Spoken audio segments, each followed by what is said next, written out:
Hello, my name is Avery Cooper, and I am going to be presenting my research paper on the division of labor in a capitalistic society.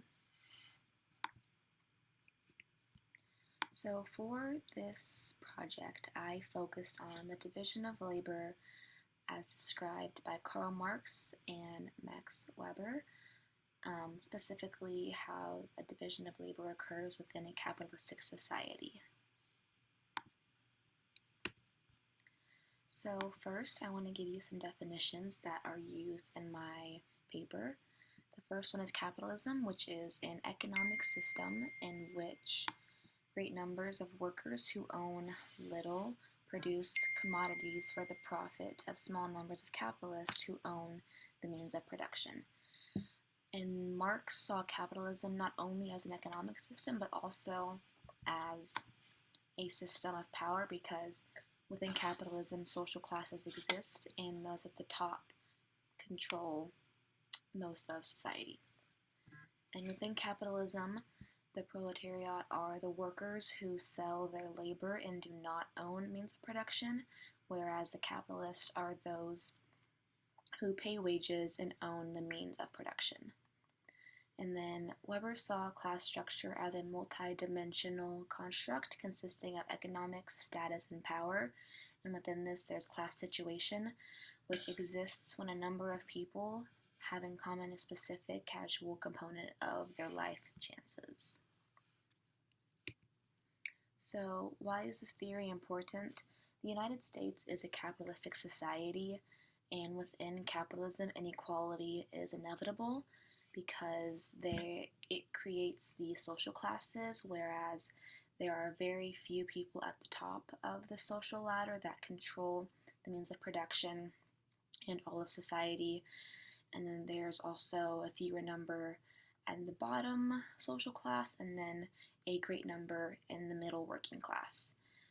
And this is an issue because America claims to be a free and equal nation, and while we do have many freedoms, this inequality of the social classes has become a very large social issue, especially in modern time, where fewer people are rising to the top and a greater number are dropping to the lower class, which is making the middle class diminish, which used to be the largest class, but now, because of fewer people rising and more people falling, the middle class is slowly diminishing, which is creating larger inequality in our nation. Also, equality is a basic human right. The Declaration of Independence states that we hold these truths to be self-evident, that all men are created equal, that they are endowed by their Creator with certain unalienable rights, that among these are life, liberty, and the pursuit of happiness. And while there is, like I said, freedom within the United States of America, the United States was founded on deep-rooted racism and prejudice, which has been difficult to grow from.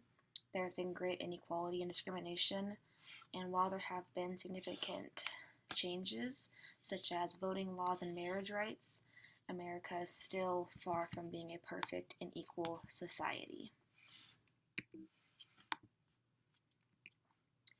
Some weaknesses of this theory is that the division of labor as described by Karl Marx does not encompass all of the components of capitalism that exists in today's society, because when Karl Marx created his theory, the U.S., which is a much smaller nation, and we have expanded with its economy and the way it operates through capitalism, and in today's time, more people are striving to achieve a higher social class by means of their life choices and their career,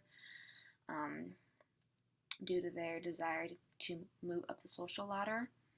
And the division of labor that Karl Marx described does not account for all of the different social classes that we have today. And most importantly, it does not include a theory to explain why the middle class is diminishing as it is now. So to conclude, my paper focused on the division of labor in a capitalistic society And class inequality and the division of labor will continue to exist as long as the United States has a capitalistic society, because humans have an innate drive to achieve and succeed. Hence, this creates class conflict and inequality amongst classes, and the only way to attempt to achieve equality amongst classes would be to convert to a different type of society, either socialist or communistic, which is a very unlikely chance in the United States because America thrives off of competition within itself as well as other countries. And even though the world is ever evolving, it's important to keep up with society and to continue to become more equal. Thank you for your time, and I hope you enjoyed my presentation.